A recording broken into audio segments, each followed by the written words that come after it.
Ladies and gentlemen, Fourth and Trollers, welcome back to Fourth and Troll Fantasy, the most entertaining fantasy football podcast on the planet. My name is Noah Selby. And I'm Wes Selby. And we are back for another episode, baby. We have got a fun one today. We're going over some ADP, some average draft positions, looking at who's too high, who's too low. Going to be a fun time here. In a few weeks, we're going to be talking about the first and second round specifically. So make sure you subscribe, follow us on our social media down below so we can keep you updated. You can be up to date on all our information, our knowledge per se. And we're going to have a fun time today. First thing, Wes, how are you doing? How are things? What is life like in sunny west side of the United States? Wow, that was a wonderful question. First of all, let me just say, getting good at the plug, Noah. Making sure that you remind everyone to subscribe and like. It's Dude, very natural. It's fun to point. It's really fun to point now. It's so down below. Hey, we're like, hey, we're down there. And I think Boom, socials right are a little bit like here. Yeah. Something like that. Check out the socials. Here, brilliant. Here. If I'm mirrored right now, I'm not sure, but there's some below me, and there's some either here or here. Something like that. But yeah, they're all down below in the lower thirds of your screen.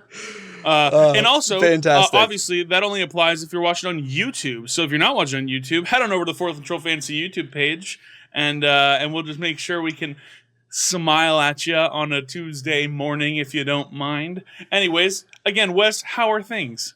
I'm in love with you. That was so beautiful. That segue was mwah, chef's kiss. I'm great. Saw my girlfriend and I saw the Guardians of the Galaxy Volume 3 over the weekend. So good. I mean, it's weird to say like, oh, it was so good because it's kind of felt, we've kind of been let down, disappointed, subpar, and their par is basically like a birdie, by other people's standards. Yeah. But this, I mean, aside from Spider-Man, because, but we're a football podcast, no more golf here. Aside from Spider-Man, I think Guardians 3 is the best movie since Endgame of these Marvel. I don't think that's ridiculous to say. 100%. Yeah, do you agree? Yeah, no, I fully agree. Guardians 3 is actually in my top 5 MCU after watching. It is so good. It is I no spoilers if anyone hasn't seen it, but if you haven't seen it, what are you doing? Get to the theater and see it because it's see it in so theaters. Freaking good.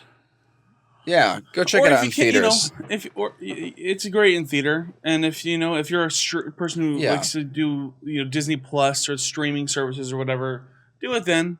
But just make sure you see it in theaters. Is fantastic. It is a fantastic experience. Fun times. Yeah. Guardians 3 was fantastic. Sounds like a lovely time, Wes. It was. Weekend has been great since last Tuesday when we saw you all. How are you, Noah? How's everything? How's life? How's the weather treating you? I know the weather is getting a little warmer where you are. You doing okay? You got the fan and AC on? Yeah. I'm doing all right. I'm doing okay. It's okay. We hit triple digits today in Arizona, so it's definitely getting warm. But I recently just actually got my haircut today. And went a little shorter than I usually do. Thanks, dude. Went a little shorter than I usually do because it's it's summer. It's a summer cut, so we're gonna ride with this for a little bit. Usually you do a 2 to a 1, and then you do a 2 to a 1. Usually it's just been a long time. Yeah, I get a haircut once every 3 years. Yeah, but it's summer. It's coming up. I may need something. Subscribe for money saving tips, essentially, is what we're saying. So, essentially what that's coming down to.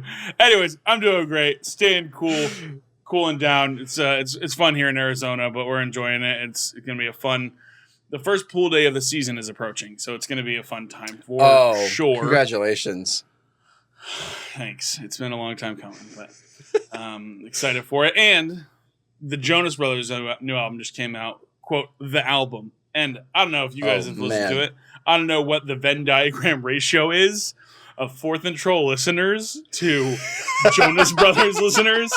I don't know how many people are. I can tell you right now. In between, there's at least one. There's no Venn diagram. It is a circle. It is synonymous.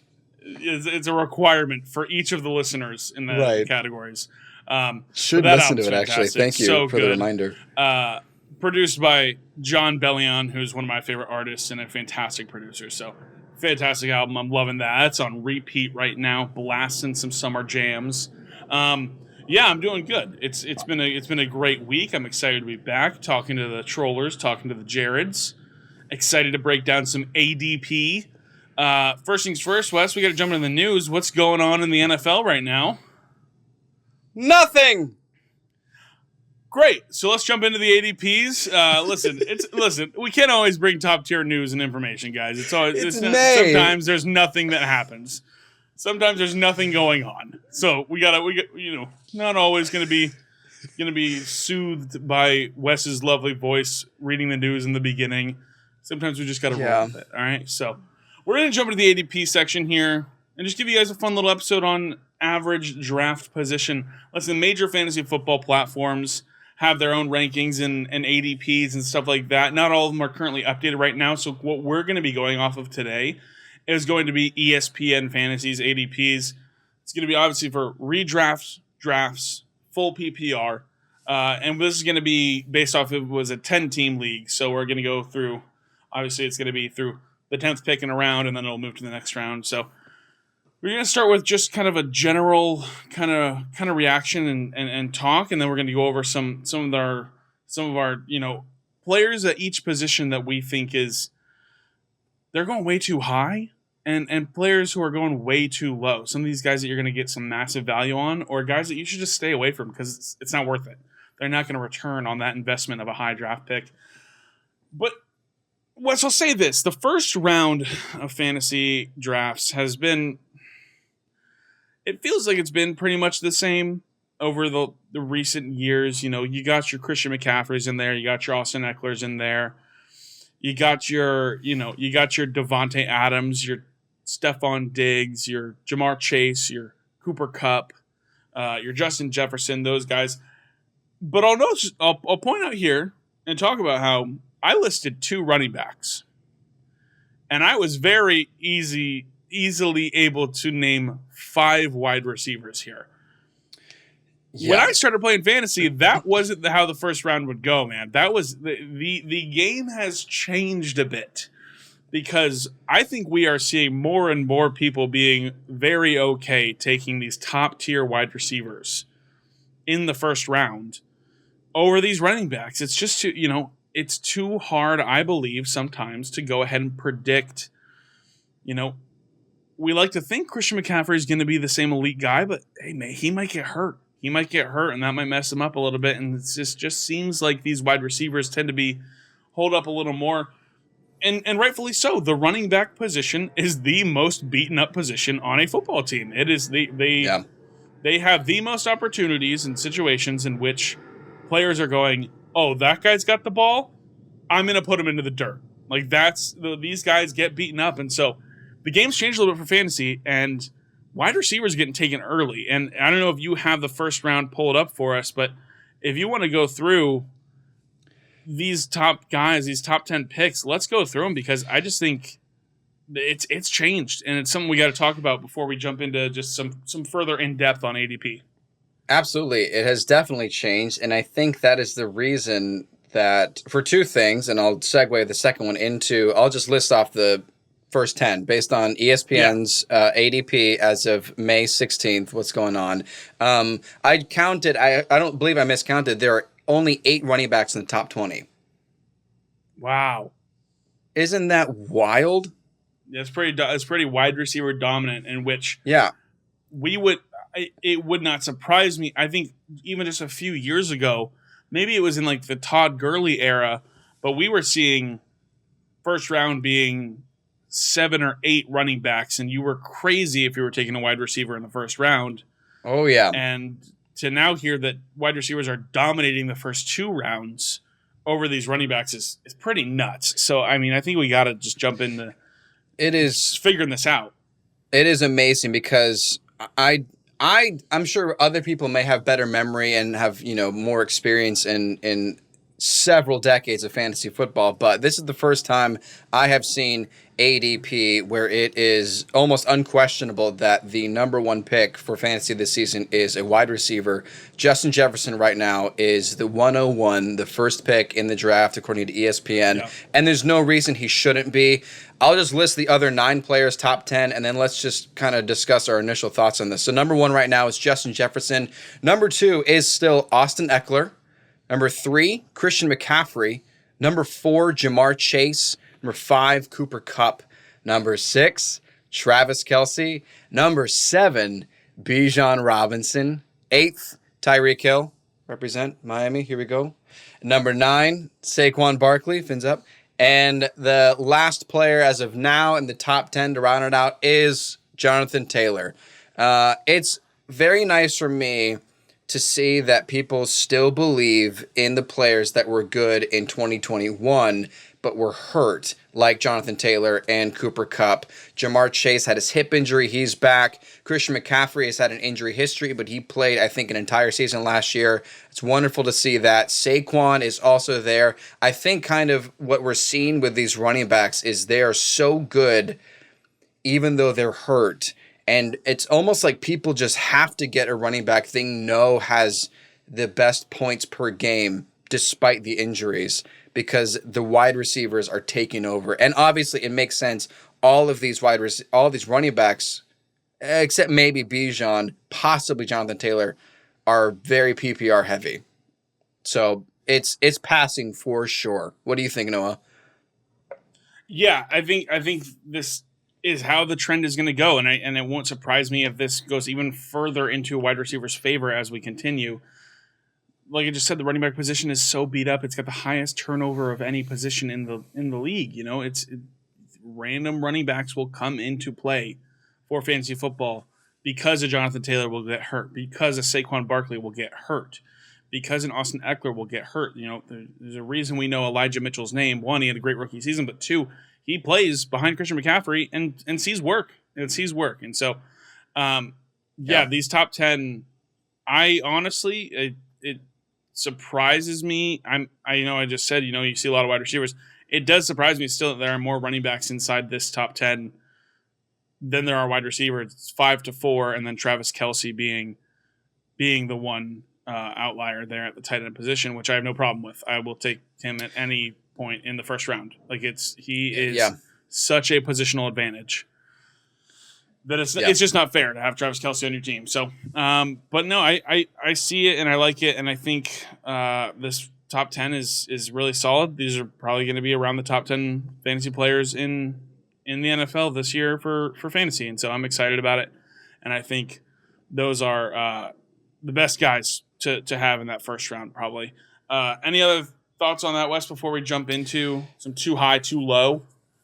Just a couple, maybe 2 thoughts left. I think it's interesting to note that the top 10, especially first round, and really first and second round, but these top 10, they all feel like they are supposed to be top 5 in their position. This isn't a gamble. None of these players are on a new team. None of these players are have a new quarterback or something has changed drastically. Like, I mean, think about Tony Pollard. Like, everyone's excited about Tony Pollard, but he's not first round material, obviously. The only outlier for me is Bijan Robinson, but it feels very much like he is going to be a top 5. It's going to surprise everybody if he's a complete bust. I'll say that. And then I also want to give you a shout out because I think ESPN I think they watched our social clip on 4th and Troll with Instagram and Facebook, and they're like, oh, yeah, that's right, Cooper Kupp, you're the 5th, 105, because... Gotta be. Yeah. And here's might the thing. As well. I hope people don't listen. I would love if I had a late your round own personal pick league. And it got to me like, if I had the 12th or 10th pick or whatever, and I got to the turn and Travis Kelce and Cooper Kupp were there, everyone else should quit because I'm winning. I'm winning the league at that point. Like it doesn't matter. It doesn't matter who else I get. Like those two paired up together would be absolutely insane. So, thanks for the shout out. Yeah, no, Cooper Kupp. Yeah, of course. Gotta love it, man. I love that he's still there. I love that people still value him. So, let's jump in here. We're going to look at some players at each position that Wes, you and I think are being drafted too high, and guys that are being drafted too low. Guys that are going to return heavily on the investment that you give them because they are going to exceed that expectation. Guys that are going to let you down because, well, what the heck? I drafted him with my 3rd-round pick, and he sucks. He's the RB26. Well, you should listen for the troll. I told you. You should have listened. So we'll see how this plans out here. I'm going to start out with a quarterback that I think is just going way too high. And I think we'll probably agree on this. I think you and I are in the same mindset here. I will just preface this real quick before I jump into this to say, Wes and I have not shared. We have not shared these players with each other. So if we end up having the same people, maybe a little less content for you, but more of us doubling down on these players and going, listen, believe it. These guys are going too high. Don't waste your pick on these guys. So this is surprises to both of us as we share each of these players. So it's going to be a lot of fun. Make sure you subscribe to the socials below because we're probably going to post some clips from this too. And you'll want to see those on social media as well, just to get that little reminder. But the quarterback that I have going too high is Dak Prescott. He's going currently as the QB 10. And I've got him as my QB 19 for the season. I think he's going way too high. I don't think he's going to be a viable weekly fantasy starter. I know that Dallas and Mike McCarthy have said they want to run the football more. Well, what's that do? That's taking the ball out of Dak Prescott's hands, which I don't understand. Mike McCarthy's like, listen, let's run the football more. Let's score less so that our defense isn't on the field for as long. And it's like, wow, Super Bowl mindset if I've ever seen one. You are a brilliant mind, my friend. Like, I don't understand it for sure because obviously that offense can be high-powered. We've seen it be high-powered, but Dallas wants to run the ball more. And they didn't add any major weapons in the draft or free agency. They've got Luke Schoonmaker from Michigan as a tight end to fill in for Dalton Schultz. Maybe he becomes a little relevant there. But they didn't spend high capital on another running back. They didn't draft another wide receiver. They're pretty firm in feeling out Brandon Cooks being added to this offense, I guess. So we'll see how it goes. But Dak going at the QB 10 is way too high. This is just a list of guys going after him that I would rather have starting as my quarterback in fantasy. Daniel Jones, Aaron Rodgers, Kirk Cousins, Geno Smith, Russell Wilson, Anthony Richardson, Jared Goff, Tua Tagovailoa. That's 8 guys right there that I'm like, I would rather have those guys leading my fantasy team at the quarterback position. And those guys are all going after Dak Prescott is being drafted. I think Dak's going way too high. I think QB 10 is way too high for him. He's kind of shown that he doesn't really have much left in the tank, it feels like. It feels like he's kind of like a glorified field manager. And that might, listen, Dallas Cowboys fans that listen to the show might get a little mad right now. But if you're a smart Dallas Cowboys fan, you're probably going to agree with me in recognizing that Dak is past it, And so that's where I'm at. I think Dak's going way too high. QB 10 is too high for me. I think that is totally sound as well. I don't know how many people. I actually don't believe that many people are excited for Dak Prescott in the world of fantasy for this upcoming season. Yeah. Because I think everyone that's paying attention now, if you're watching this podcast, you care about fantasy football, so you know what Mike McCarthy has been saying. You know that Kellen Moore, their offensive coordinator, left. You know the passing game is changing. And I'm also not quite as confident for CeeDee Lamb for that reason, but I'm more willing to take that shot. Dak, here's the other thing that I think a lot of true Cowboys fans knows. Ezekiel Elliott is a heck of a pass blocker. And there's just another thing that is gone. I think what's unfortunate is that Ezekiel Elliott's last snap was literally snapping the football against the Niners. And that is his legacy. And they're like, oh, we don't need him. Tony Pollard is great. Well, I mean, in the game management, you probably do need him. But for fantasy, Dak Prescott probably needs him. And so my quarterback that I think is too high is for the same reasons that, for you as what you listed. Of all these other quarterbacks, I'd much rather have, and even ones that I'd rather gamble having than over Dak Prescott this season. So, yeah, I totally... QB 10... From ESPN, I totally agree. That is way too high. Yeah, we're in the same mind frame, Wes. So hit me. Who's your too high quarterback? Because we're in the same. I think we're feeling the same way. Yeah, it's QB 9. It's Deshaun Watson because I I don't know if I'm ready to take that risk after seeing a couple minutes of him last season Yeah. and everything he's gone through. And not to mention, like, Amari Cooper, I think is going to do well for them. Who's it? Elijah Moore? Didn't he end up in Cleveland? I always forget. Elijah Is it him Moore or is Corey there. Davis? Donovan Peoples-Jones is Yeah. there. Elijah Moore. There's There's a few guys. There's a solid receiving core, so I don't mind that. But I also know they have Nick Chubb, and I do mind that. And I get it. I get that Deshaun Watson has wheels, and I get that there's literally more value to rushing statistics in every way. So that is generally attractive, but I don't know that is going to happen. And again, there are players that are in my top 10, or at least very well could be my top 10. They're drafted way after. I mean, Tua is QB 14 on this list. We know what he can do when he's healthy. And Tyreek and Jalen Waddle are there. Geno Smith is there. Jared Goff, I think, is going to be great. Kirk Cousins, I wouldn't mind him. If you've got Justin Jefferson and Jordan Addison, you got the Gritty brothers, dude. I'm freaking ready for Kirk Cousins. Honestly, Aaron Rodgers. I'd rather have Aaron Rodgers over Deshaun Watson. So it's the same idea. For me, it's a risk because I don't know if we're going to get Houston Texans Deshaun Watson or if we're going to get this that I think could likely be just kind of a bust. But it's just everybody else after him I know is top 10, at least top 15. It just doesn't feel certain for me with Deshaun Watson. Yeah. No, I'm in the same place as you. I was talking to somebody in a league that I'm in today, and I was saying, listen, it won't surprise me if at the end of the season Deshaun Watson is a top 5 fantasy quarterback. I'll go, well, yeah, we've seen that from him before. Incredible. Like he's back. He bounced back. Like he's back in his form.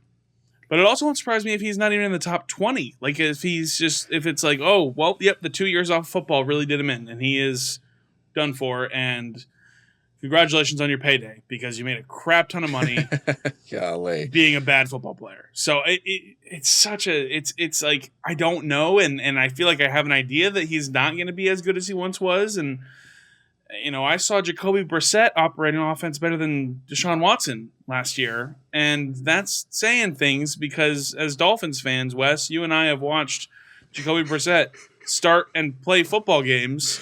Yeah, and I didn't enjoy those. So no, far too many QB snakes. Definitely, it's definitely going to be an interesting hashtag Brian Flores era. My goodness, what a time that was. Listen, I'll go. This kind of segues us because I'm going to go to who I think is being drafted too low, and I'm going to get to just be a biased Dolphins fan right now because Tua Tagovailoa is getting drafted as the QB 14. And he's currently my quarterback 8 in my rankings for this season. Listen, call it bias, call it what you want. I'm going to call it let's look at the numbers, okay? Because if we take away injuries last year and we replace the average yards that Tua Tagovailoa was passing per game and fill them into those 5 games that he missed, Tua Tagovailoa was pacing for 5,028 passing yards last season, would have been second in the league behind Patrick Mahomes. And he was pacing for 35 passing touchdowns, which have been tied for second in the league with Joe Burrow and Josh Allen, just behind Patrick Mahomes. If he was not concussed last season on multiple occasions, he would have been a top 3, top 5 quarterback in the league, leading to a fantastic fantasy finish as well.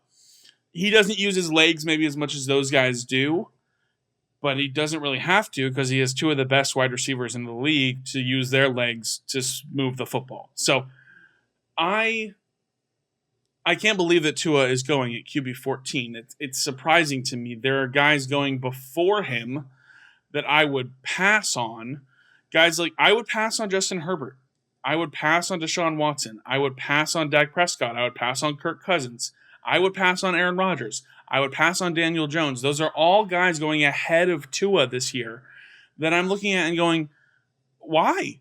I mean, listen, if you're concerned about the injuries, that's fine. I get it. Concussions, he has gotten reports from doctors that he is at no higher risk to re-injure himself than any other quarterback would be playing in his position. He has gone through the treatment. He's gone through the protocol. He's good to go. He has been given the clear from doctors. So Tua going at QB 14 after 13 other quarterbacks get selected. Listen, maybe you don't feel comfortable as a starter. Great. Take one of the 13 guys ahead of him and still have this guy on your bench and then get ready for him to explode because he's going to take off. Tua going at QB 14 is way too low. He should be going much higher. QB 8 for me. And listen, again, call it the bias, call it what you want. I call it the numbers and the maths. So there you go. I've never been more attracted to you in my life. Ooh, thanks. It is numbers. It is numbers. It's the facts. And it is the points per game. It was the pace he was on. And it's the health concern that I understand if he was bottom of the top 10 in the ADP, but to fall out of the top, like he's barely top 15 right now in the ADP. That is insane to me. Ridiculous. And I'm going to go even further with your suggestion and say, like, if you want to go get one of the guys before and then get Tua, go get Tua and then wait and get Kenny Pickett or Jared Goff at 20th or 22nd. And it's like you can have a reliable quarterback to take over in case Tua's hurt or if there's just a better matchup for whatever reason because their offense is so high-powered. It's like you can make Tua your QB1 and feel good about it. And if you have any reservation, any kind of concern about his injury, then just wait until round 10 or 11 and get Goff. Get Brock Purdy. I don't care. Derek Carr is there. Just get somebody if you really feel that concerned. Or just don't draft anybody and get Tua. Yeah. And then like week 5 or 6, go get somebody else off the waiver wire because that might be when that starts to happen. And you get another. I mean, it's just honestly, it's ridiculous that he's fallen that far. What a steal. What a steal. Pfft. Golly. Anyway. Gee whiz. Wes, tell me he was too low for you because we're starting to bother people by how much we're talking about the Dolphins here. Well, they listen to us. They understand what happens. They know the rule. So he's actually still in the top 10, but I still think Trevor Lawrence is too low in the rankings. He's QB 8 right now, but when you look at the actual overall, he's the 73rd player in the ADP. And that is fantastic news to me because I have him as number 5. I mean, he could be 6, he could be 7, but he is right there in the mix of the top 10 quarterbacks for this season in fantasy. And we know that with the weapons he's got with Calvin Ridley, that's going to be fantastic. Etienne's going to be there. Evan Ingram is going to be there another year. I mean, this is going to be his year. He's going to own the AFC South, and let alone fantasy is going to be easy for him. And let's not forget, he is so good with his legs. He can pick up first downs. He has rushing touchdowns are not out of the question. He's not Jalen Hurts or Justin Fields or Lamar Jackson, but I would say he may be the next best rushing quarterback. I mean, you got to consider Kyler Murray, obviously, but the points that he can accumulate are fantastic. And for him to fall into the 8th round is just, how good is your team going to be if you wait to draft Trevor Lawrence in the 8th round? That is just, I love it. And I love all the players above him. All the players above him, I think, are going to be top 10. It's not like he's out of the question, but it's just the current ADP. You can really load up your team and then get someone that is for sure top 10. Yeah. Exactly what I was about to say. Exactly. Yeah, exactly what I was about to say. The fact that you can fill out and load up your roster and then get a guy who's a strong chance to be a top 5 quarterback it's too appealing. When I saw what round he was going in, I was like, oh man, it's going to be hard for me to not hope for that situation to happen for me because that is I said that I was going to go quarterback early because I was like, you know what? There's nothing certain now, and I don't know what to do, and I'm tired of playing this guessing game. It doesn't feel like a guessing game when it comes to Trevor Lawrence. It feels like it is going to be somebody who comes through and is going to be a top 5 quarterback, top 6 quarterback. I love it. I'm excited about it. Let's jump to the running back position. A guy I have going way too high here, and it's tough because while they may not be super outrageous in kind of where they're ranked versus where they're going, where we have them, it's still important to talk about this because it's while it maybe just be like 7-8 spots, it's still important. It's we're gonna show our confidence here. I think in what we're talking about is what I guess what I'm trying to say here. So a guy I have going way too high is Aaron Jones. He is currently going as the RB15 off the board. I've got him as my RB22. For me, it's just there's too many unknowns in Green Bay right now for me to feel okay about this. And then to add on to it, Aaron Jones has only had 6 rushing touchdowns in the past 2 years. That's not great. That's not a great thing. And I'm not really expecting this offense to be in a position to be running the ball a ton. So I'm pretty out on Aaron Jones. His PPR value is what's going to be keeping me to have him as a borderline RB2. But I'm still not super excited to be drafting Aaron Jones. I don't think he's going to come through as a guy who's going to help you win your league. I think it's going to be more like, hey, that was a decent week. Maybe we play him again. I'm not really sure. Like I don't know entirely how well you should feel about Aaron Jones coming into this season. His PPR value could be fairly well attached to the fact that Aaron Rodgers was throwing him the football and they had that rapport. Maybe Jordan Love doesn't have that rapport with him.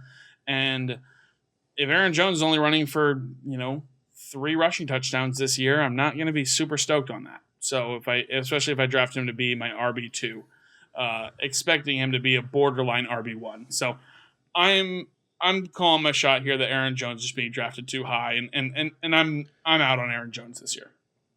I don't think that's ridiculous to already bow out of Packers players. Something that we talked about last season before week 1 were, kind of like the logo game. Which logo do you see and you want all the players on that team as possible? And which logo do you see that you want nobody from? And for me, it's that G. If I see that Green Bay Packers logo, I'm not drafting them. And prove me wrong and I'll get you next year. But Aaron Jones, maybe there is some secret, sneaky, surprising reason that Jordan Love is like, I'll just hand it off again, or just, I don't know, LaFleur is too timid to fully unleash the passing game because I don't know, but it feels like that. I almost put down Aaron Jones as well. I feel the exact same. And he's running back 15. He's going, in the 30s overall. He could be your RB2, and I don't feel comfortable with that. Depending on how much you love a wide receiver, you may have to draft Aaron Jones. And I think that's another thing to consider that I'll tack onto this too, is depending on your draft strategy and your draft position, you may end up boxing yourself in a corner where Aaron Jones is the next best running back that you have to get. Otherwise, you have to hope that, I don't know, Cam Akers is available. It's just like there's a situation where you set yourself up for failure. The old adage of you can't win a championship in the draft, but you can lose it in the draft. Not to be dramatic, but I think drafting Aaron Jones at this particular point could be losing a championship. Yeah, I'm with you. I don't think you're too far off there. So I'm glad we're on the same page here with Aaron Jones. It's just Green Bay is going to be really interesting to feel out how things are going to go. The Packers, I think, can get out of Aaron Jones' contract after this season. Jordan Love is only under contract for another season. It could be a heavy reset for them, not this year, but next year if things don't work out and things aren't looking good. So, A.J. Dillon will be a free agent next year. Like, it could be, we could go from Rodgers, franchise and dynasty era to just this team is just now rebuilding and is the new Houston Texans. So I don't know. It's gonna be very hard to watch. Wow. But I'm not sure. It won't surprise me if around week 8, Wes, you and I are going, I think LaFleur's on the hot seat. I don't know what we're gonna do here. We'll have to wait and see. But could be. Wes, which running back is going too high for you that you're just disgusted by? Just down. I'm humiliated by this. Gross. Ugh. I'm not as strong in my take as you are with Aaron Jones. I think you are more correct with Aaron Jones because I need to see what happens these next couple weeks to Dalvin Cook. I think Dalvin Cook, right now, he's RB12. That is not bad. I'm not disappointed that he's at that spot. I just don't know if he is going to be worth this draft pick. Overall, he's 27th. So you think of RB12, oh, great, a lot of other running backs are taken ahead of him. Yeah, but you could be in the second round and Dalvin Cook is gone. Or you take Dalvin Cook. I don't feel comfortable taking Dalvin Cook in the second round and not even really in the third round. I need to see which team he plays for. I have to know where he ends up, and I still don't even know if there is a dream landing spot for me for Cook because it feels like maybe one more year, by miracle maybe 2 more years where he is top 15, but I just don't feel comfortable. He is surprisingly valuable as a PPR back. And I think that's the same with Aaron Jones. And we know that's not going to happen for Aaron Jones because of his quarterback. I think Dalvin Cook is better than Aaron Jones, but I don't know if I have that complete confidence to be like, yeah, third round, Dalvin Cook, you're mine. Let's go to the playoffs. It just doesn't sit right with me. I need a couple more weeks to just see where he ends up. If he's staying in Minnesota, it doesn't seem like he is. Which team is it going to be? Are the Eagles going to take Dalvin Cook and DeAndre Swift is cut again? I mean, I don't know what's going to happen. Yeah. I don't know. So for me, I don't like the future for Dalvin Cook in this 2023 season. Yeah, it's hard to know what is actually going to happen here. There's a report this past week that is, it is growing more and more likely that he is going to be cut post June 1st, which is when they can save some money and they can cut him and not have to pay him out what he is owed. It's hard though. It's hard to know, and it's gonna be hard to adjust his value even when I do know where he goes, because I mean, the rumors are that there's a team in the AFC, and I've heard the Dolphins thrown around. If Dalvin goes to the Dolphins, I still don't really know what his value is. I still don't really know where I'm going to have him at, and it's tough to figure out where that's going to be, because I don't not like Dalvin Cook, but I'm aware that he's been playing football for a while. He's gone through a few different procedures and surgeries for his shoulder. Last year was the first full year he's played in a couple years. I just don't know. And Miami uses a committee. So it's like, I'm not sure. And so it's going to be, I'm going to have to pull an Aaron Rodgers and go into a solitude of darkness for a few days whenever we figure out where Dalvin Cook goes, to figure out where I'm going to have him ranked this season. So it's going to be tough, but I'll pull a Wes right now. I had Dalvin Cook as my too high before I switched it to Aaron Jones. So I'm glad that made that switch, and we're able to talk about a couple guys here, because Dalvin Cook was also up there for me as well. So yeah, I agree. Too high. Dalvin Cook going too high right now. Listen, here's a guy that I'm really excited about, and I'm a big believer in this year. Miles Sanders is going way too low in fantasy drafts right now. I promise you guys. Hey, source, trust me. Okay? I promise you. He is going way too low. He is currently going as the RB23. I've got him as my RB13 this season. Miles Sanders is about to do something that people didn't believe he could do, and the Eagles didn't believe he could do, and that's be a 3-down workhorse back. The only person that's there is Chuba Hubbard, and this is a new coaching staff, and I want to point out a correlation here that I don't think many people are thinking about or talking about. He received the biggest running back contract this offseason. So if you're a follow the money person, there you go. Like that's that. Like follow the money. He received the biggest running back contract. He's still a younger running back. He doesn't have much run on him because the Eagles didn't use him as that kind of player. If you watch him at Penn State, he was a freaking beast. He was a freaking beast. And people were like, oh, maybe this guy is just going to be able to take over for Saquon the same way Saquon was. And Miles Sanders produced similarly. Let's talk about, though, that Miles Sanders is going to now a team, and he's playing for the head coach that drafted him. Frank Reich was the Eagles head coach whenever that was happening. Was the offensive coordinator or something along. It was on that coaching staff. Right, he was the OC. So he's playing for a coach that used him well in his rookie year. He's playing behind an offensive line that just gave Deontay Foreman a career year. That's not anything as far as a dig on Deontay Foreman, just something to point out and put into a little perspective for. And Miles Sanders has extremely little competition for work. Chuba Hubbard is there, but that's kind of it. They didn't really invest in anybody else. This week, the Panthers have said they're hoping for him to get back to his rookie year workload in the receiving game as well, because that was something he kind of skewed away from after his rookie year.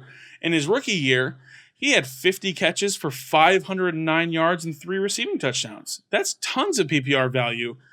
For reference, Tony Pollard in his breakout season last year, we talk about how good Tony Pollard was, how much of a PPR machine Tony Pollard was. Tony Pollard had 39 catches for 371 yards and 3 touchdowns. So we're adding a bit of value there on top of that. Listen, the value of Miles Sanders in drafts is pretty incredible, and I'd be completely fine having him as my first running back for my team this year. I'm a big Miles Sanders believer. I believe that he can be... I've got him at 13. He's a borderline RB1 for me. And I think he's going to produce as such when he gets this workhorse opportunity. I'm excited about it. Miles Sanders going way too low. And, hey, keep drafting him there because I want to get him there in the 4th, 5th, or 6th round so I can load up on Travis Kelce and DK Metcalf and Jordan Addison and Frank Reich on my team and all these guys, dude. I want all of them. I'm excited about Miles Sanders. He's got me fired up this year, man. I'm so excited. God, I mean, I was loving it. I was feeling the energy. This was awesome. It's getting hyped. And then you make that claim that he could be your starting running back on your team. I'm good with it. That is amazing.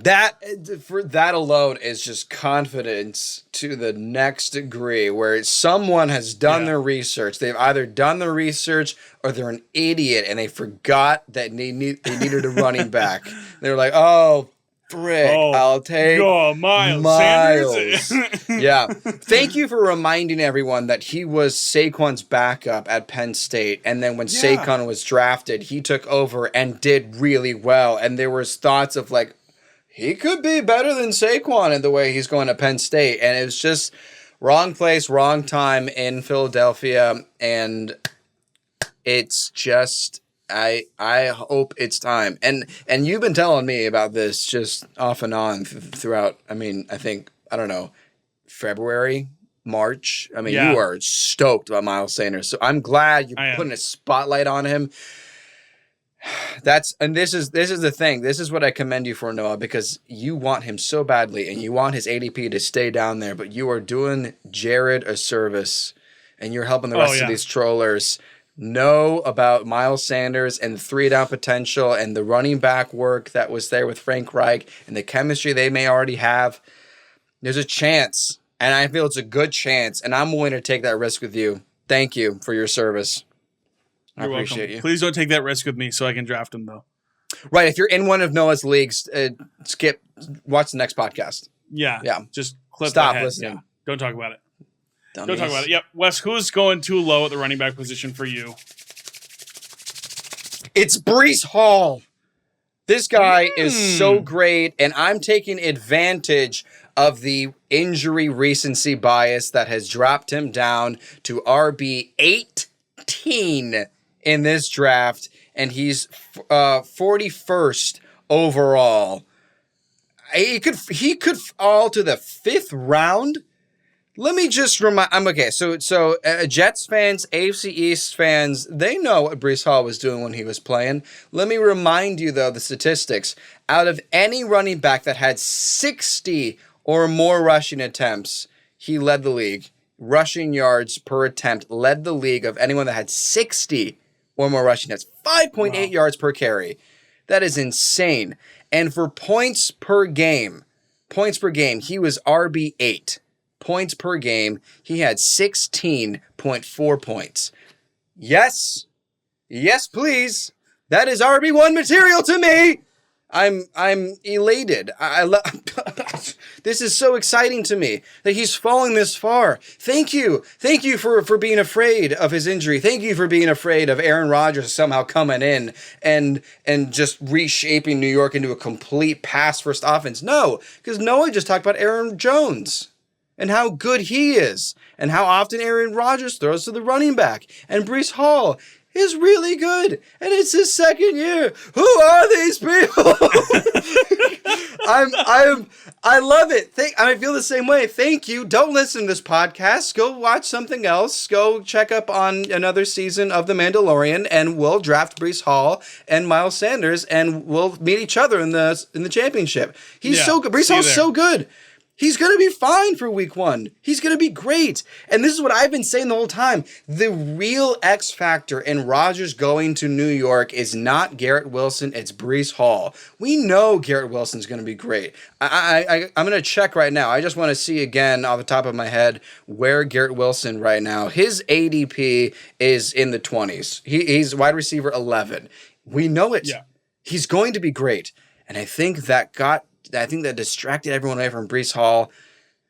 Mwah! I'm so happy about this. Yeah. Yes. Take the injury discount. Listen, everything about this situation should steer us away. The running backs coming back from the ACL year 1 don't do great. It's going to be good. Okay, so let's talk like adults now, and let's talk about and realize that there are scenarios in which guys return from the ACL and just go right back to what they were doing. And it's not often, but I don't know if you guys remember. Well, here, we got to talk about the first knee injury. But there's a guy named Todd Gurley who tore his ACL, went out for the season. People were worried about him. You got a discount on him in fantasy drafts. And then he came back, and he was the RB1 again the very next year. Like, it happens. And it happens for certain players, and those have to be special players, but Breece Hall is a special player. People want to talk about the draft or combine scores. You may think that's a reliable thing to talk about. You may not. Breece Hall's combine score was a 99. He scored up there with guys like Derrick Henry, like Todd Gurley. Like, he was up there in those positions with those guys. He is that good, and he's that dude. And if anyone's going to come back solidly, just not missing a beat from the ACL injury, it's going to be Breece Hall. And Wes has been, same thing here. Wes has been banging this drum for a while now. And I think we got to the end of last season, and he went, I can't wait for everybody to forget about Breece Hall. I can't wait, because it's going to be awesome. And so buy in and believe it, or don't, and let us win our fantasy leagues that you're in with us, because it's going to be something special when Breece Hall gets back on that field in that new revamped Jets offense here. Wes, let's jump through here real quick to some wide receivers. And a guy I've got going way too high is Deebo Samuel. Listen, he's going as the wide receiver 15. Do you also Deebo Samuel? I knew you were going to say him because of what you said last episode. I knew you were going to say Deebo. Lay it on me, boy. Just wide receiver 15. I've got him as wide receiver 24. Like, he's a borderline back end wide receiver 2 for me. Listen, hang on. 1, 2, 3, 4, 5, 6, 7. I got 7 words. 7 words for you. Too many cooks in Kyle Shanahan's kitchen. Those are the 7 words for you. There's too many cooks in his kitchen. He's got 2. Listen, for an NFL standpoint, congratulations, 49ers fans. Your team is so good. Your team is so good, and you have such a great coach. But the fantasy values for this team are impossible to be sure on. Elijah Mitchell ate into Christian McCaffrey's value substantially when they played in games together. Like, it was like a difference of like 8 fantasy points per game whenever Elijah Mitchell was on the field with McCaffrey versus when he wasn't. And it just shows that, like, it's too hard to predict if these guys, where the ball's going to go. There may be a game where, Deebo Samuel gets an awesome 80-yard touchdown and a few more catches and has an awesome day. There also could be a stretch among the second half of the season where George Kittle scores 11 touchdowns over like a 6-game period. And over it's like, 3 quarters. Yeah, exactly. So it's like, okay, what are we going to do here? Like, there's too many pieces and weapons for this team. And funny enough, coincidentally, with the quarterback not actually figured out for certain. Like we may not actually know who's going to be getting the ball to these guys. And if it ends up being Trey Lance, which I don't know if it will be, but if it ends up being Trey Lance, that's like 5 more potentially just spontaneous quarterback rushes in a game. Like that's 5 more plays that it's not going to maybe Deebo Samuel or Christian McCaffrey. It's just there's too many players here, and I'm just kind of out on these San Francisco skill players. Besides McCaffrey, obviously he's obviously going to be fantastic, but just not really enough shares of the ball to go around, I feel like, for someone to be really solid in fantasy this year as far as these other skill players go. So Deebo Samuel is going too high for me. That's who I've got at the wide receiver spot. This is interesting because for me, obviously Deebo is a great player, but it is interesting because I don't feel like I am totally out like you are. So this for me is a very fun discussion to have over this offseason to see. I know that you're very high on Ayuk, and Ayuk won me my championship last year because he balled out. He got me like 25, 30 points, and it's that kind of thought, like, is Kittle, and this is to your point, is Kittle going to return to that prime as we saw at the end of the regular season? Will Ayuk step into that year 3 role that these wide receivers are so good at having? Is Christian McCaffrey going to continue to be the favorite target? Is someone else going to, I mean, what about your best friend, Ray McLeod? Is he going to end up being somewhere on the scene? Sickles Griffins, baby. Sickles Griffins. Let's go, baby. High school football. Woo. I do agree. I agree. There are too many cooks in the kitchen. He's too talented for me right now to avoid drafting altogether, but as of now, I'm not completely concerned about his ADP.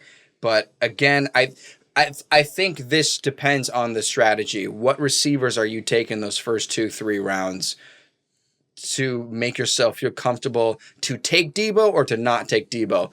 I'm going to talk to you about this for the rest of the offseason. This is very interesting to me. Sure. And I get it. And I've got him at wide receiver 24. Like I said, when I was talking about running backs here, there may not be a huge discrepancy, but I don't know if I go running back in round 1 and I have an early pick, I don't know how I feel having Deebo Samuel as my wide receiver 1. Like if he's going at wide receiver 15, he's going probably end of the second, maybe beginning of the third. Like if I picked early and I took like Bijan Robinson with the 3rd or 4th pick, like I don't know if I want Deebo Samuel as my top wide receiver on my fantasy team. Like and so it's just, he's somebody that I'm going, yeah, with where people are valuing him at, I'm not sure he's going to return on that. If I got Deebo Samuel in the flex, I'd be like, sick. Like I'm sign me up. Like I'm cool with that. Like take the chance on a guy who's a talented player. Maybe I don't know how many touches he's going to get or looks, but he's my wide receiver 24. Like I will say I still don't think I'm going to draft him anywhere, but I will say that like I don't necessarily know that I'm like he's going to be terrible. It's more of like I just don't know if I want him as my top receiver. Like that's where I'm at right now. That's how I'm feeling. So that is it. Yeah. Now I am on the same page totally with you. I do not want him as my wide receiver 1. I don't know if I want him as my wide receiver 2. Yeah. So that's where we're at right now. Yeah. So who's too high, Wes, at the wide receiver spot? Let me know. It's interesting to me because I don't know if this is really all that high, but it still kind of caught me off guard that Keenan Allen is wide receiver 17 in the ADP, okay. and he's 43rd overall. And I thought Mike Williams would have been the first Charger taken off the board because I think Mike Williams has a much better shot to produce for fantasy. And Keenan Allen, I mean, I got so sick of it in the news last year, whereas Keenan Allen is still hurt. His hamstring is still bothering him. He may be back this week, and I said that for like 6 straight weeks. We didn't even get to see him. He was day-to-day for 2 months. Yes, exactly. He was day-to-day for 60 days. Yeah. You and I didn't even get to see him when we went to the Chargers-Dolphins game. It was just it was so annoying, and I don't think that he is going to be much of a priority for the Chargers in the way that Justin Herbert likes to throw to Mike Williams, and the fact they drafted Mike Williams 2.0 with Quentin Johnson. I mean, Yeah. all Chargers fans know, sayonara, say goodbye, farewell wishes to Keenan Allen. This is pretty much it. And I just don't see him being worth this top 20 wide receiver. I don't see him being a top 20 wide receiver. I think Mike Williams has a shot at that. That's just too high. It's the same situation as Debo, because looking at the ADP right now, overall, Debo's 37, Keenan Allen is 43. I mean, if I'm in that situation, I'm taking Breece Hall, who's 41. Yeah. It's like, Yeah. oh my gosh, this is such a no-brainer to me. I don't want those. I mean, TJ Hawkinson's actually also there too. I mean, just looking at the ADP. So it's actually a similar scenario where it's like, I get how people could see the value in that, but you got to look at some of the rounds when you're doing your mock drafts and figure out, who do I hate when it comes to round 4 and 5, so I don't set myself up for the failure based on the research I've done. So that's why Keenan Allen is too high for me. Sure. No, I get that. And I think a lot of people look at Keenan and go, one, can he stay on the field? And that's a concern for them. I think a big piece about why he's going this high right now, and I think I'm actually in this camp. I think he's going to be a PPR god for fantasy this year. I think he is going to, the amount of targets that CeeDee Lamb would get in the Kellen Moore offense, I'm almost seeing it reciprocated here for Keenan Allen. I don't know for sure, and it's hard to feel out. I think a lot of people, I pulled up his game log from last season, obviously, because he got hurt in week 1, and then he was out for obviously that like 5-6 week period, and they were like, all right, he's ready to run it back. And then he came back and he played a half of football, and then they were like, he tweaked it a little bit, and next week's our bye week, so he's not going to play the second half. And it was like, well, all right, now he's back out, and that was some people were like, great, he's back, he's ready to go, back in the lineup, and he finishes wide receiver 75 that week. So that was good for everybody. Sick. Yeah.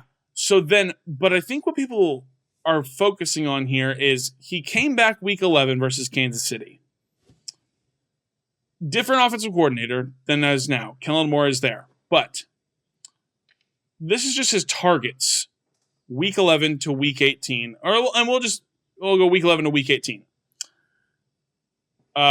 8 targets, 7 targets, 14 targets, 14 targets, 9 targets, 14 targets, 6, and then 11.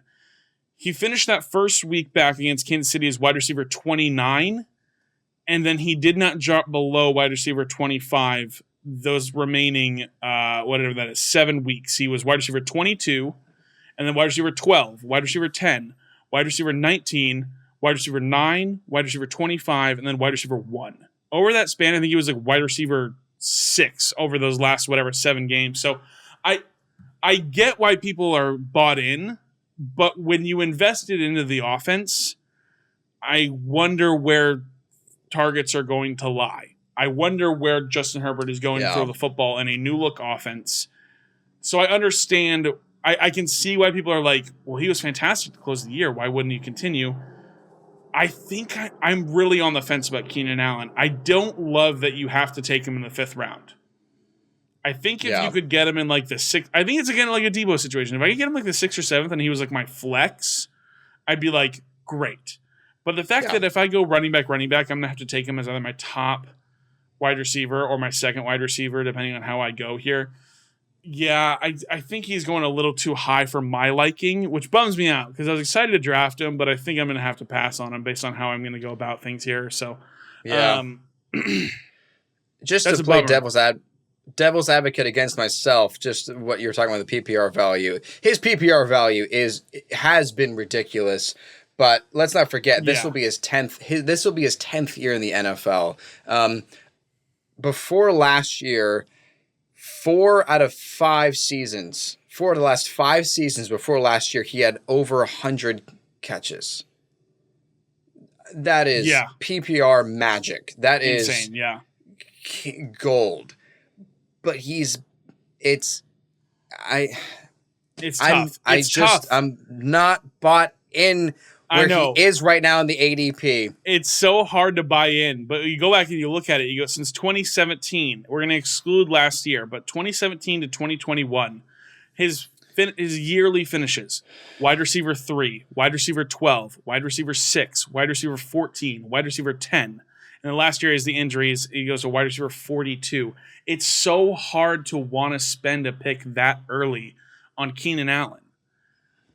It might be his last year that it's worth it, but I just don't. It's too much of a new offense, I feel like, for me to go, yeah, he's gonna repeat. He's gonna be a top 16 wide receiver. But if he does, I'm gonna go, duh, of course he did. But it's like, it's just hard. It's not the sexy pick, I feel like, is what it is. It's not the sexy pick for your phrase it. Yeah, for your top wide receiver pick or your second wide receiver. It's not the sexy pick, but he's gonna freaking PPR his way to another top 10 finish again somehow, I guess. And we're just gonna be sitting here after the season going, I know. Well, look at us. It's on me. I'm sorry I doubted you. No, yeah, he's going to take it personally. We know he's listening, so sorry, Keenan. Prove me wrong. Prove us wrong. Be a guest on the show and tell me how I'm wrong. Never been wrong, though. Yeah, hashtag never been wrong. So let's jump through here at the to close things out with a too low wide receiver for each of us, and then some tight end talk, some toy end talk. Toy distance. It's not going to surprise anybody if you've been listening to the show, or if you just know me, or if you are in the same thought process as me. But Calvin Ridley is going too low. Calvin Ridley is going as my ADP wide receiver 24. I've got him as my wide receiver 17 this year. I've got him as a very solid wide receiver 2 coming into the season. I don't think I'm rooting harder for an individual as hard as I am for Calvin Ridley. Like, I'm rooting so much for him. If you have not read the piece he wrote for the Players Tribune, pause the episode right now, go find it, and go read it, because it is fantastic. It was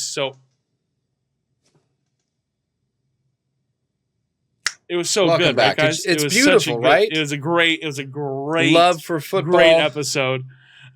Listen, if you're confused right now, it's because you're not watching on YouTube. And socials below. Go find us on YouTube. Fourth and Throw Fantasy. Subscribe. Hit the notification bell. Like and subscribe. Hit the bell. Listen, the article is fantastic. It's a really good article. He's very open and vulnerable and honest about what he's gone through over the past couple of years. It's something really special. And I know he's had his time off, but I'm a strong believer in him bouncing back into action like he was the last time we saw him healthy, which was a wide receiver 4 season in 2020. He was the wide receiver 4 in Atlanta while Julio Jones was still there. He was the wide receiver 4.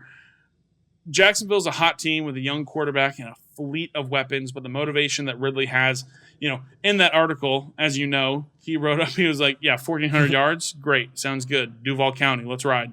Like, he is so excited to get back out on the field to show that he is still a great wide receiver, great player in the NFL. I've got him as a solid wide receiver 2 in fantasy this year, and him going at wide receiver 24 is fantastic for me.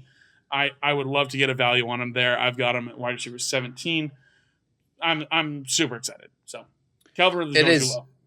It's insane value for a wide receiver 1 on a team, yeah. and I know that, as I referenced already about Trevor Lawrence and how many wide receivers and options he has in the passing game. They got Calvin Ridley before they even knew when his suspension was done. I mean, they were like, you are coming here and you're going to make Trevor Lawrence have an insane year 3 leap that quarterbacks, generation and franchise quarterbacks are supposed to have. And he's going to have that with Ridley. He's 28 years old. Calvin Ridley's 28 years old. That is still young enough to have a solid season. We're not talking dynasty. We're talking redraft right now, this season. Yeah. He's going to ball out. And I think there is a shot he could be wide receiver 15. I think he has a chance to sneak in to those top positions. I mean, there was a point where we're like, holy crap, Christian Kirk is the greatest wide receiver in fantasy football. And then at the end of the season, it was like, Evan Ingram is going to win us a championship. So there's I'm hanging on with you on this. I'm looking forward to finding a way to I don't know if just yet Calvin Ridley's my guy that I want in every league I'm in, but Sure. he's definitely up there, man. I'm excited. And it's close. And let me just say this: the thought and it has not gone beyond me. The thoughts crept into my head that there's so many weapons. You just talked about Debo going too high. Why you talked about Debo going too high? Because he's got these weapons all around him and stuff like that, and so it's going to be like it's not worth it. It's not, there's too many cooks in Doug Peterson's kitchen, so to speak. But no, I think that with I'm a strong believer that Calvin Ridley is going to be really, really solid in fantasy football for this upcoming season, and I'm really excited about it. So, listen, what we'll do for you real quick, if you didn't pause to go catch the article, we'll link it in the description below. We'll link that article in the description below, and we'll put it in the show notes if you're listening on Spotify or Apple Music. Make sure you go give it a read, because you might see where I'm coming from with this a little bit clearer if you go ahead and give that a read there. Wes, tell me, who's too low for you at the wide receiver spot?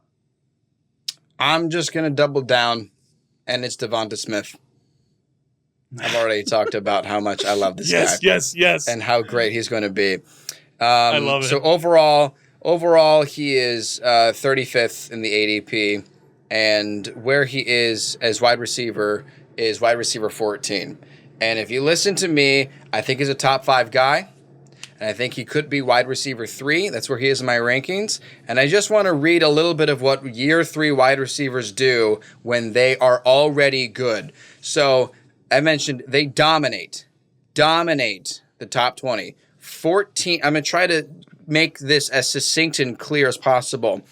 Of the top 20, 14% of that top 20 belongs to year 3. That is tied for first with year 2 wide receivers.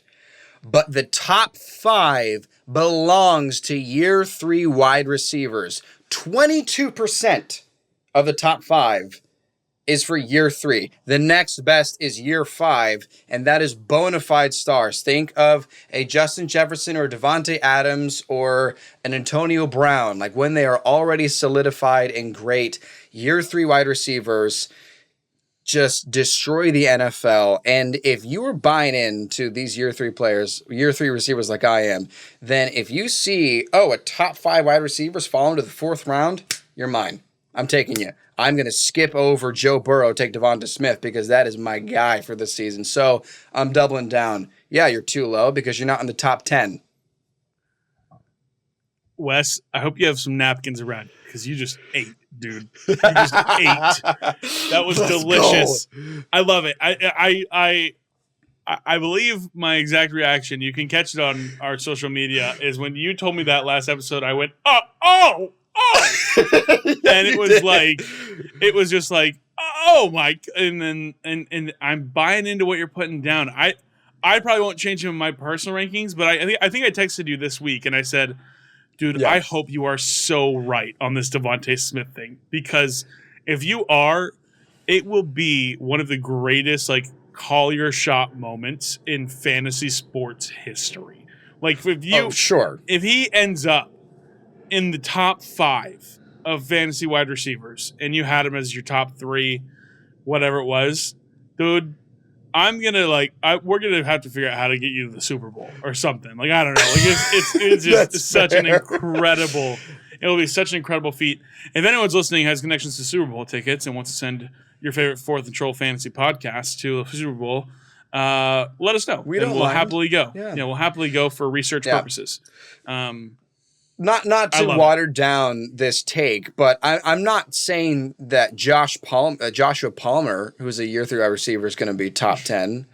I'm not here saying Diami Brown and Rondale Moore and Rashad Bateman are going to end up as top 15. Mark my words. No, it's Devonta Smith is a very great wide receiver 2, borderline wide receiver 1 by everybody's consensus. I'm revving the engine on this motorcycle and I'm just, no, let's go for it.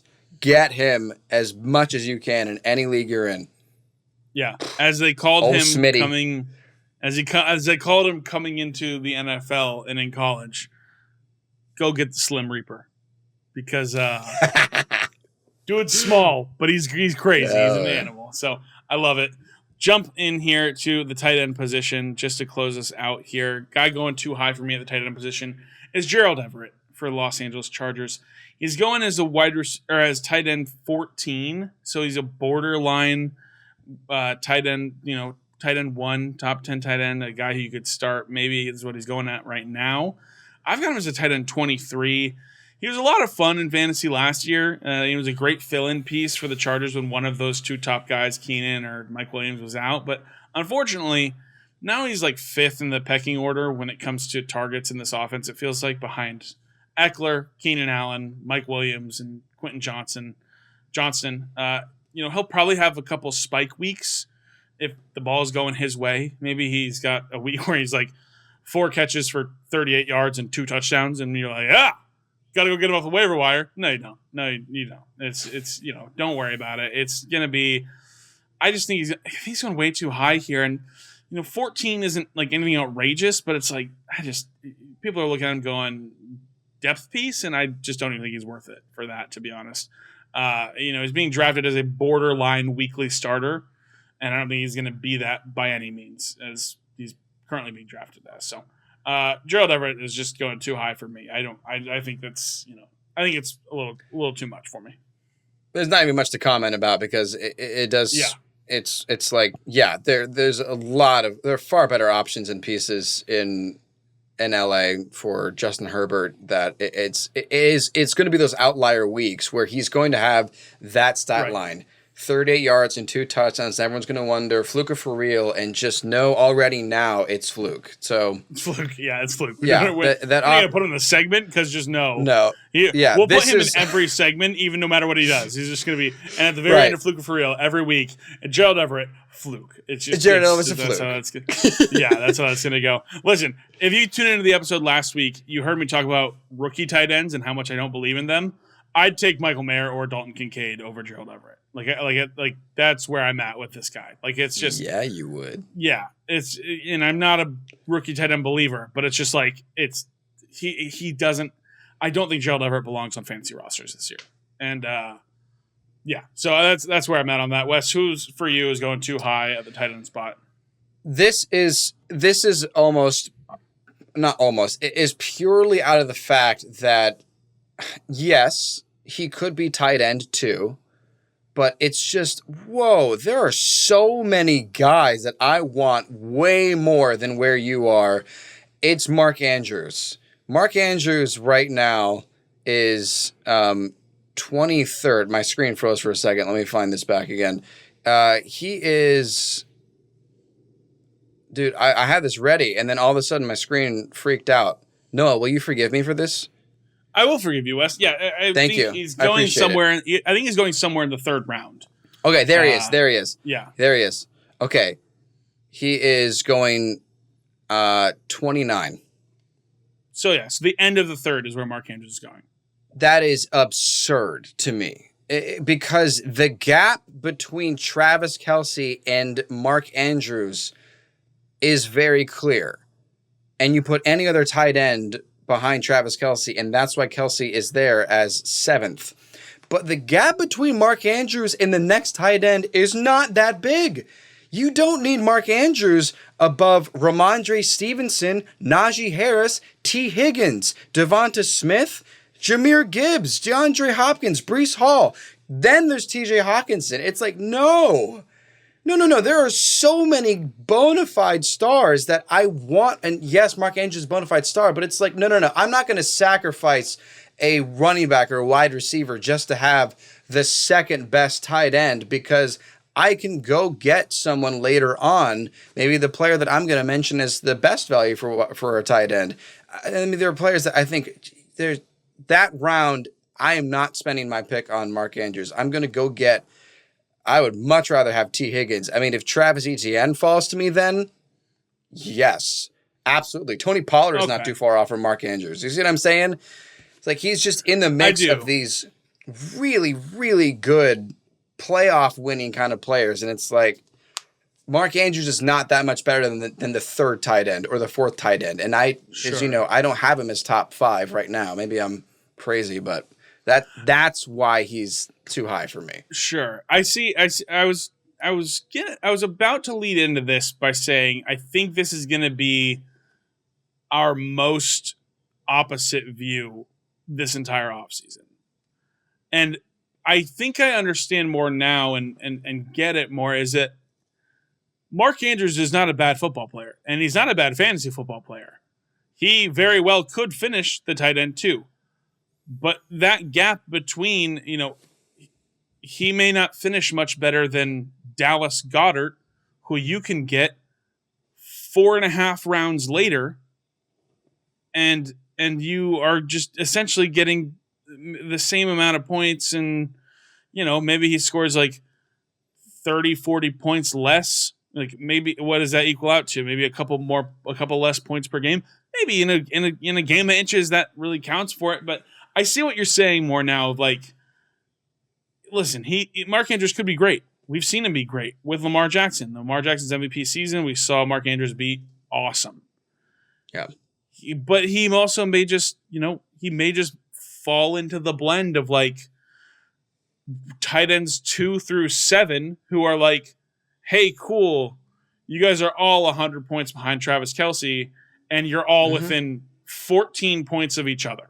That's how that may end up. So I see what you're saying on that, and I might buy into it a little bit. I think again, we've talked about outside of Travis Kelce, it's hard to know where things are going to line up after that. But I see what you're saying on that.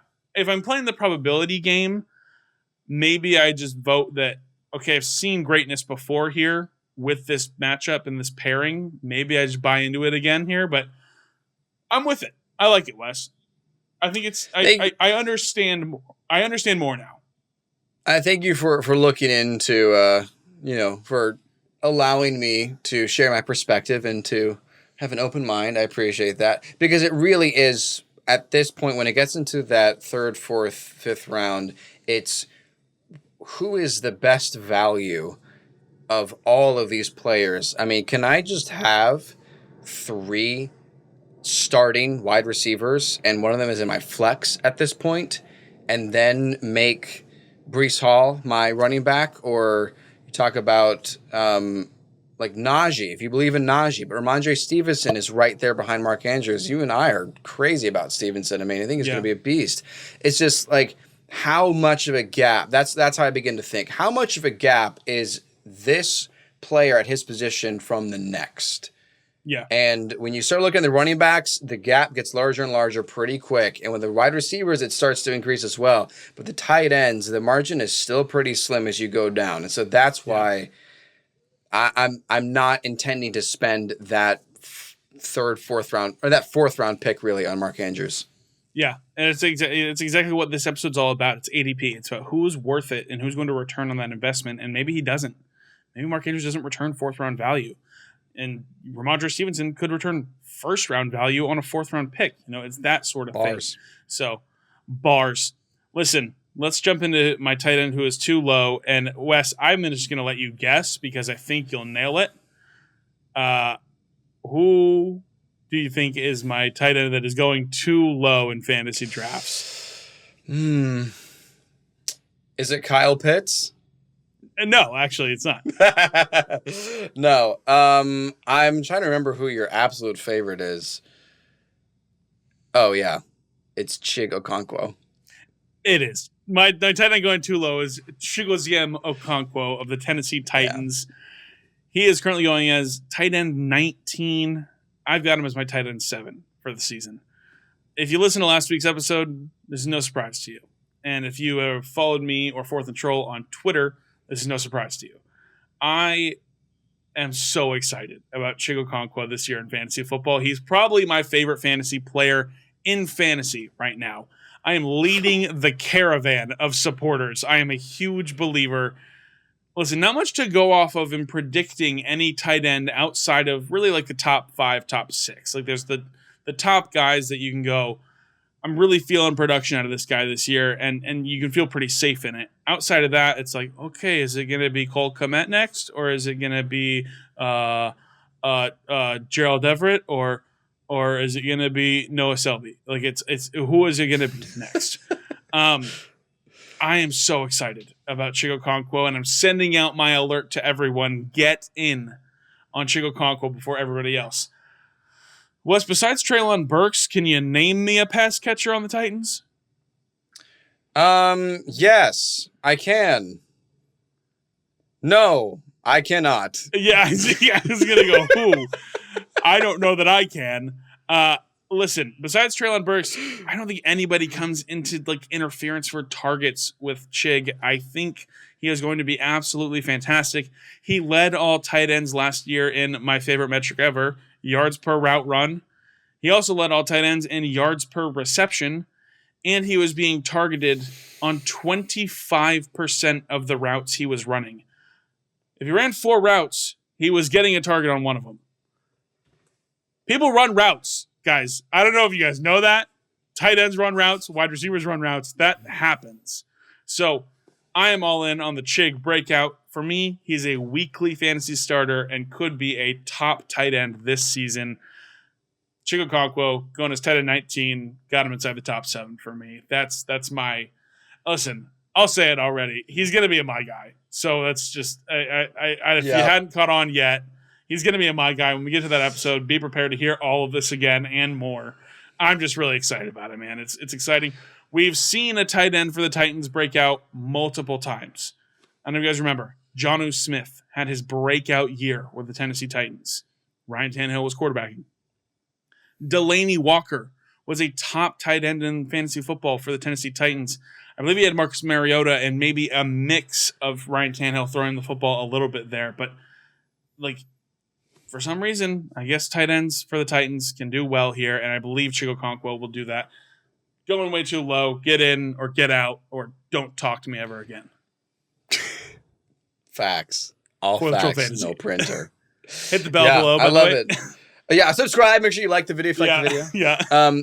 Yeah, I love that you're chugging along on the Chig train, baby. This is fun. I'm here for the ride. I'm hopping aboard. I'm trusting the research and the statistics you have done on this very niche proof, hopefully, that he's going to be a top 10.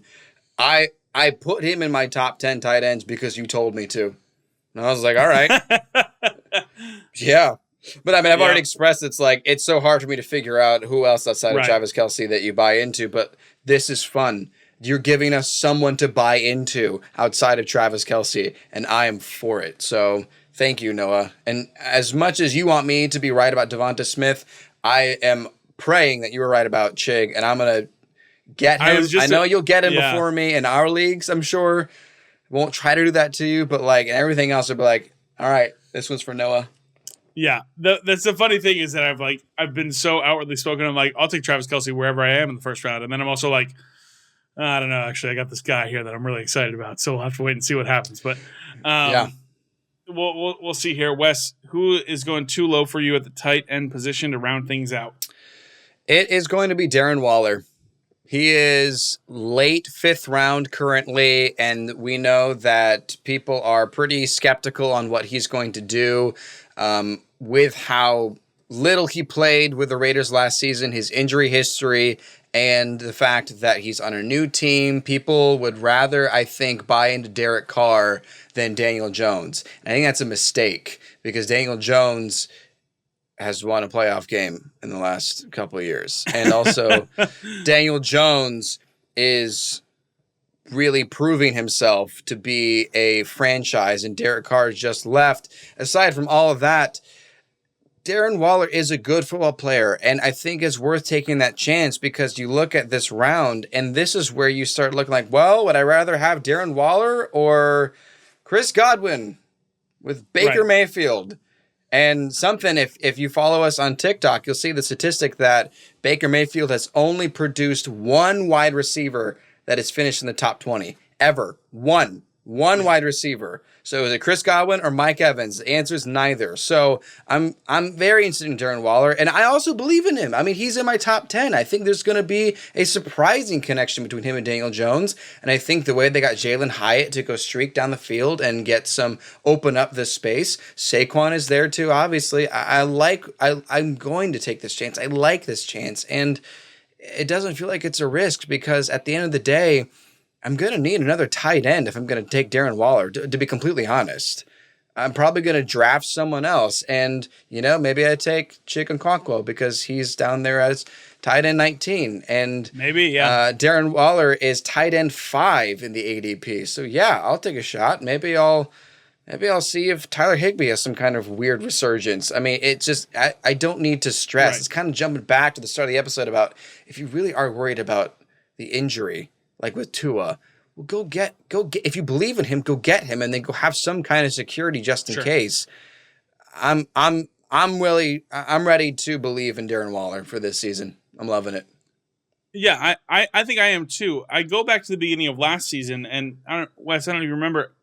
We were talking about a guy named Daniel Bellinger for a little bit, and then he got hurt. Yeah, and then he wasn't very much of a conversation or anything, but we were talking about him as a tight end streamer for a little bit because he was scoring touchdowns. He was doing well. I think a really solid player at the tight end position is going to help Daniel Jones a lot. Hopefully throw more passing touchdowns because he threw like 4 last year or something like that. Like it was so few passing touchdowns. Yeah. I was 3 touchdowns away from tying Daniel Jones. Yeah, incredible. That was really, really good. But no, yeah, I like Darren Waller a lot. I think the fit in New York is going to be great. I think he's going to do really well, and I'm excited for him. So that is a fantastic option as far as who's going too low. And listen, there's a little bit of ADP, guys.